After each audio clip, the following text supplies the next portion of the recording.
The lake. I don't know why I still remember that lake with such vivid clarity.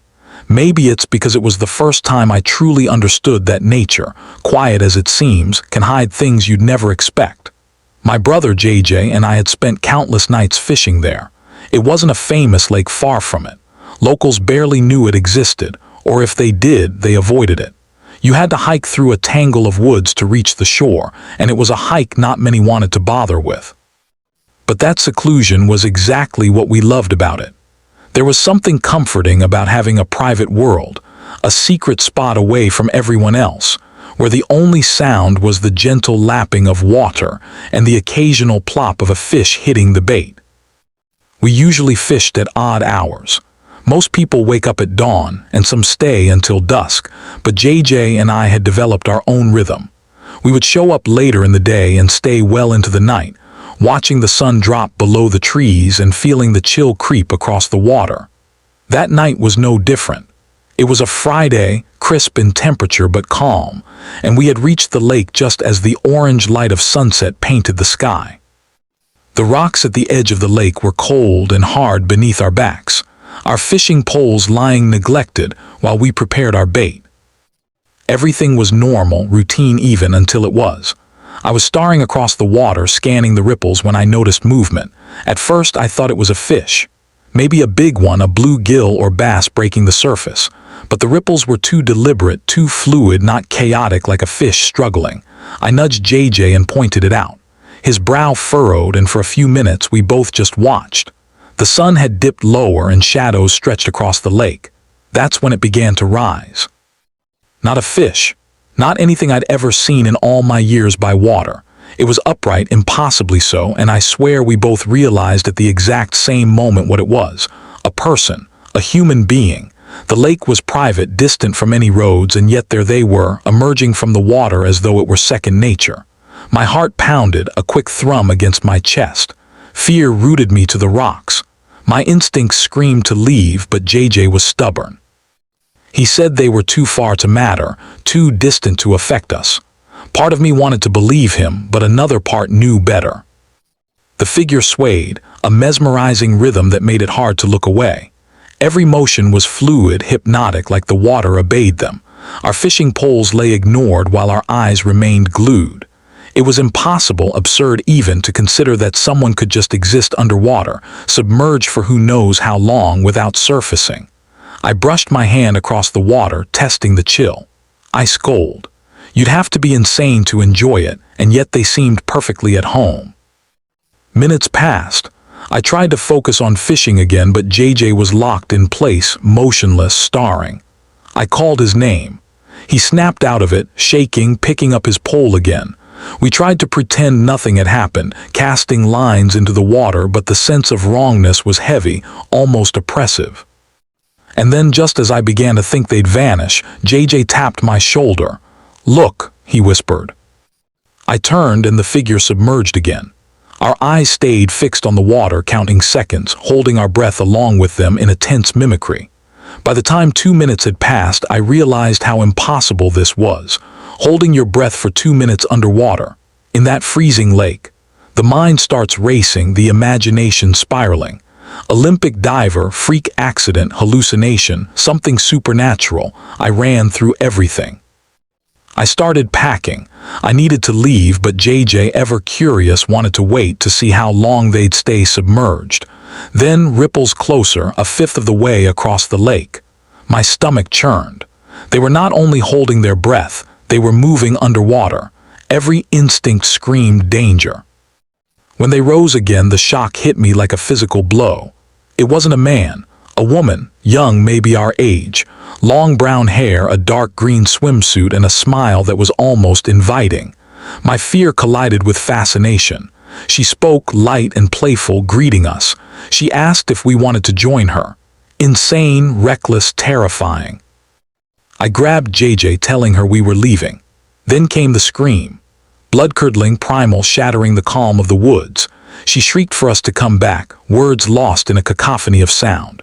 The two of us bolted, gathering our gear, sprinting through the trail back to the car, adrenaline burning our lungs. Even after she fell silent, long after the car doors slammed and the engine roared to life, the image of her, the water dripping from her hair, that impossible smile, haunted me. We never saw her again. For weeks, the lake became a place of whispered curiosity, a mix of fear and longing. Part of me wanted to go back to see if she was real, if it had really happened. But the rational part, the part that survived, held me back. That lake became a memory, a secret horror tucked deep in my mind. And every time I think about it, I wonder, what else is out there, waiting just beneath the surface, watching? The marsh. I thought I had left fear behind at the lake. I really did. But life has a way of proving you wrong. 2 months after that night, I found myself on another body of water, this time a marsh deep in Louisiana, paddling alongside my friend Angel. Fishing had always been my escape, my way of feeling alive and in control, but that day, the marsh held a different kind of tension. The water was shallow, cold, and sluggish, but still, Angel and I were eager for speckled trout. It was early spring, and the chill seeped into our bones. We paddled for about 30 minutes before finding a spot that seemed perfect. The water was quiet, still enough that even the smallest ripple would echo across the marsh. I could almost hear my own heartbeat, each beat loud against the soft slap of our paddles. Angel cracked open a beer, and I followed suit. Hopping the alcohol would settle the nerves that had started crawling up my spine ever since we left the launch. Fishing was slow at first, a routine we both enjoyed. Then Angel hooked something decent. Excited, he leaned over the kayak to get a better angle, and I saw it happen in an instant. His phone slipped from his jacket pocket and disappeared into the murky water below.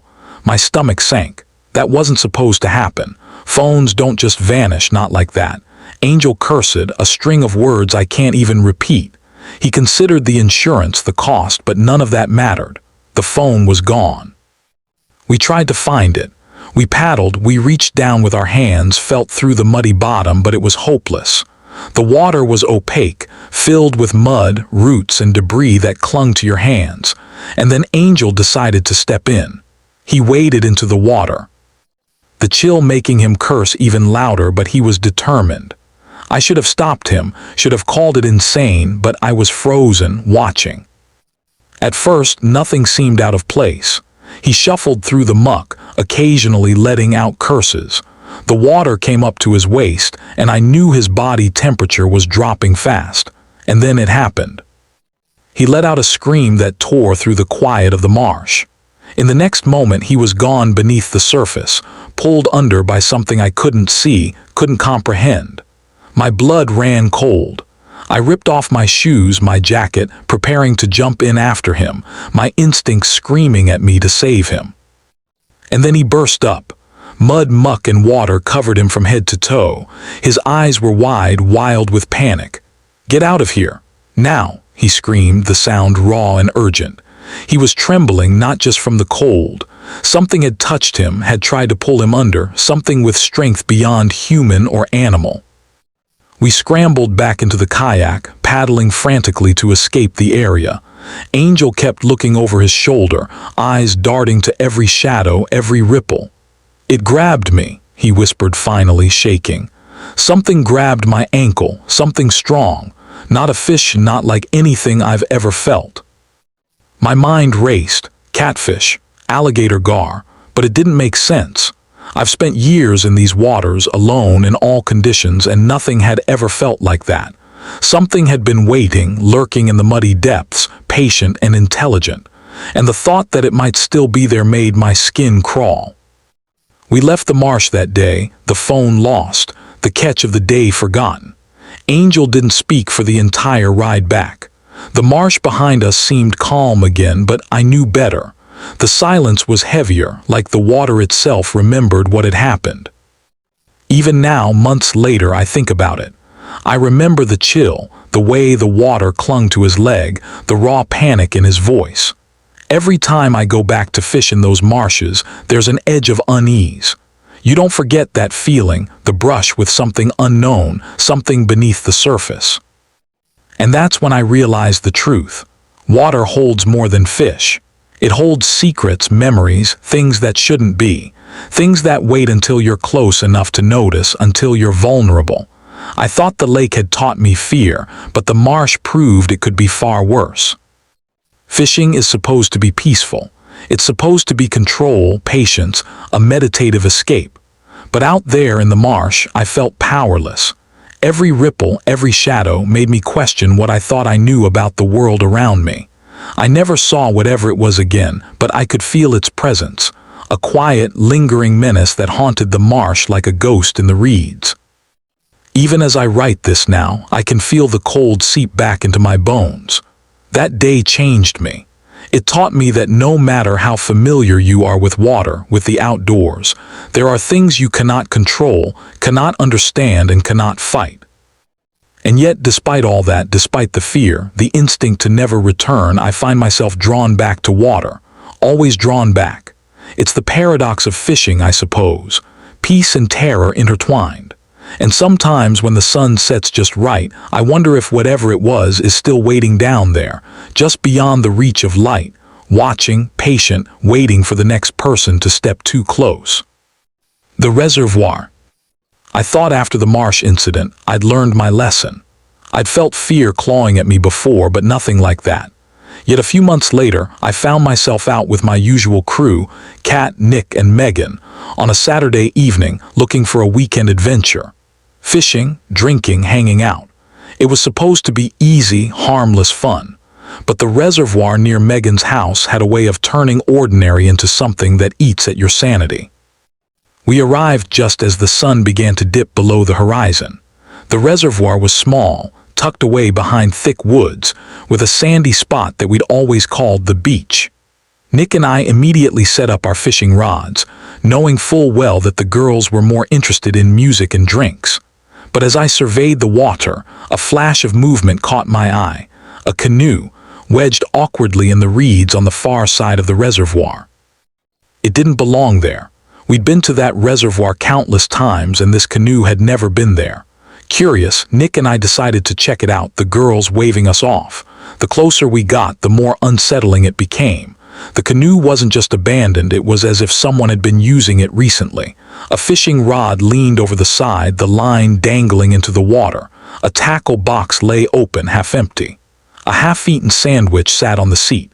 And the phone.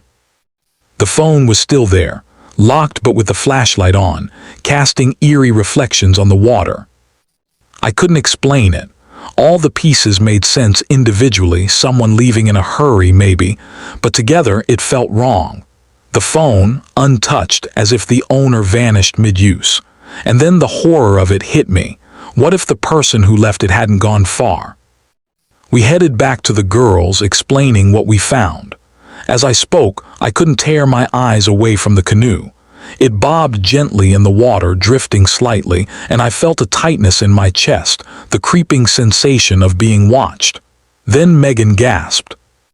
Across the reservoir, knee-deep in the water, stood a person, motionless, watching. Something in me froze. There was no question they had been observing us and had likely been there the entire time. Their posture was unnerving, calm, deliberate, like a predator waiting. My heart hammered in my ears. Without a word, we started packing up. Our steps quickened, but the figure didn't move. Then came the shouting. The person screamed at us to leave, wild, unhinged, the voice echoing across the water. Whatever calm I had tried to hold onto shattered. And then they moved. I saw the movement before I fully registered it. The figure was in the water, swimming toward us, fast, calculated. My mind screamed for us to run. We sprinted back toward the fence, Kat and Megan screaming, Nick right beside me. I was at the back, crawling through the hole in the fence, my lungs burning, ears ringing from the distant thrash of water behind us. We piled into Megan's car, heart rate spiking, hands trembling on the wheel. The marsh and the lake felt like distant nightmares compared to the raw terror of this. That person wasn't human in the way we imagined. There was intent, malice, and a patience that made my stomach churn. The drive home was quiet, each of us trying to catch our breath, to normalize what had happened. But the images refused to leave. Phone in the canoe, that still, predatory stance, the sudden eruption of movement as they swam across the reservoir. I couldn't shake the feeling that we hadn't just stumbled upon something strange. We had survived an encounter with something alive and patient, something that existed outside the normal rules. Weeks later, I thought about going back. Curiosity gnawed at me. I wanted answers, evidence, but every memory, the cold grip of the marsh, the girl in the lake, the canoe, the figure moving through the water, reminded me that some things were not meant to be understood. Water holds secrets, yes, but some secrets are waiting, watching, patient, and they don't want to be found. I haven't been back to the reservoir since that night. I avoid the marshes and the lake too. Fishing was supposed to be simple, peaceful, rewarding, but now it is laced with dread. Every ripple of water, every shadow that moves just beyond sight makes my heart pound. I can't unsee what I saw. I can't forget the sensation of being watched, of something beneath the surface, alive, calculating, waiting for the next careless soul to venture too close. Sometimes, late at night, I still dream about it. The canoe, the abandoned phone, the silent figure standing in the water, and the realization that we were nothing more than trespassers stumbling through a world we didn't understand. That is the horror of it. The ordinary, peaceful act of fishing turned into a confrontation with the unknown, and knowing that some part of that unknown is still out there, waiting, patient, and hungry for the next moment of human curiosity. And even as I tell this story now, recounting every detail, I can feel the weight of it pressing back. I feel the water's cold, the silence of the marsh, the predatory calm of the figure in the reservoir. I know that one day, maybe, I'll return. Maybe I'll step too close again.